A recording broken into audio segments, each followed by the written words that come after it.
Nous devons voir, gouverner, c'est voir loin, ce n'est pas rester à l'instant actuel. Et gouverner, ce n'est pas une affaire que des gouvernants, c'est une affaire de toute la société.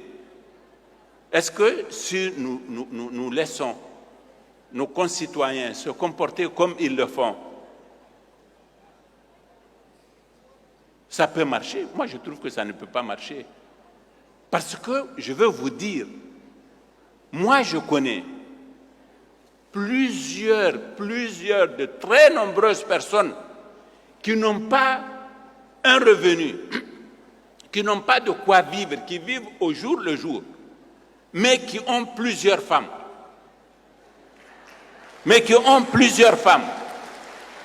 Qui font plusieurs enfants. Et l'aberration, vous voyez là où ça nous a conduit, c'est qu'à un moment donné, tu maries une femme et tu lui dis « va mendier en Algérie, va mendier au Sénégal ». Est-ce que ça, c'est une bonne façon de traiter une femme?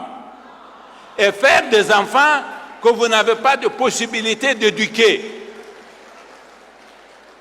Est-ce que nous devons observer ça et laisser ça comme ça? Moi, je dis que la solution à long terme, c'est l'éducation. Et il faut améliorer notre système éducatif pour que nos enfants y acquièrent des connaissances et des aptitudes à des formations qui vont leur donner des emplois parce qu'ils vont créer eux-mêmes les emplois. Nous allons mettre l'accent sur l'enseignement technique et la formation professionnelle. Nous sommes en train de chercher notre voie pour l'amélioration de ce système-là. Nous allons améliorer la qualité de notre système d'éducation générale. Nous allons améliorer les capacités de notre système universitaire. Nous allons mettre beaucoup de ressources. Nous allons travailler avec toute l'intelligence qu'il faut et avec toute la rigueur et toute la conscience qu'il faut, parce que nous pensons que nous ne sommes pas les derniers. Mais quand est-ce que les écoles vont donner des résultats?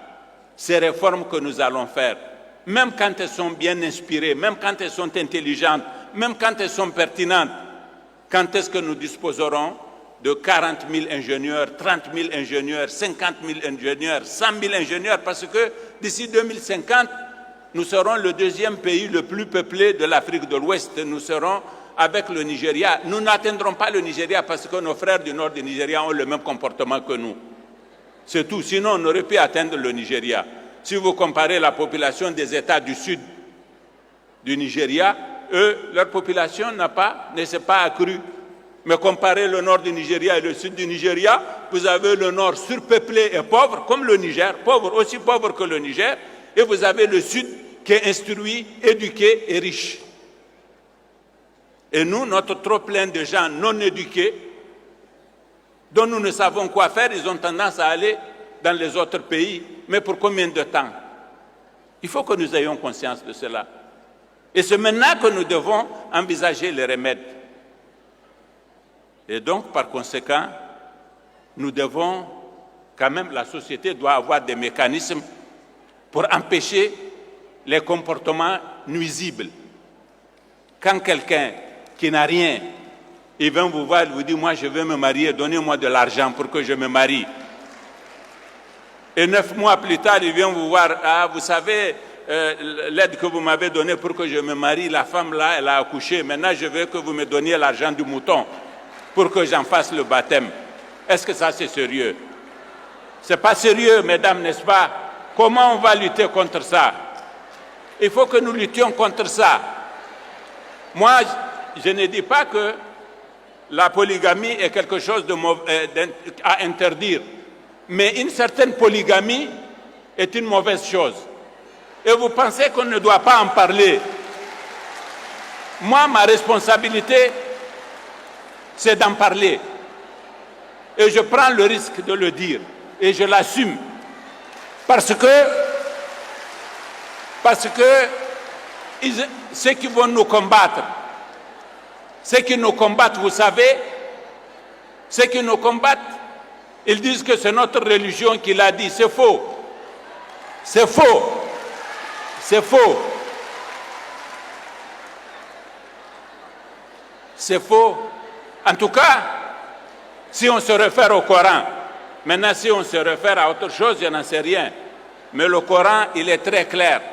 Dans la sourate An-Nisa'i, qu'est-ce qu'il dit, le Coran?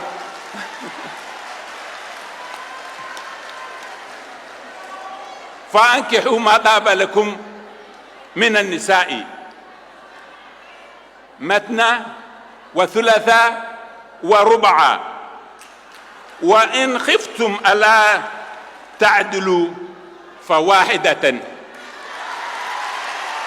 وَإِنْ خِفْتُمْ أَلَا تَعْدِلُوا فَوَاحِدَةً. Qu'est-ce que dit le Coran dans la sourate An-Nisa'i? Il dit, épousez ce qui vous plaira d'entre les femmes par 2, 3 ou 4, mais si vous craignez de n'être pas juste, alors seulement une. Alors seulement une.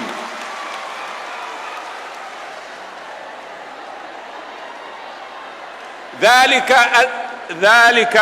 أدنى ألا تعودوا. ذلك أدنى ألا تعودوا. Plus sûr moyen d'échapper à la partialité.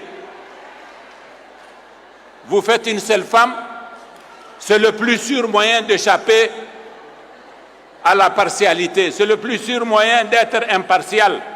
Alors, cette sourate du Coran, s'il vous plaît, est-ce que cette sourate du Coran prescrit comme une obligation la polygamie? Elle ne la prescrit pas. Et si on a peur de Dieu comme moi, et si on a peur de Dieu comme moi,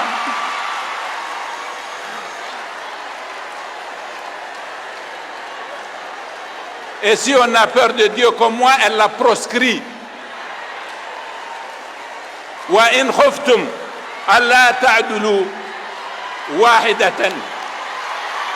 Wa in khuftu alla ta'dulu wahidatan.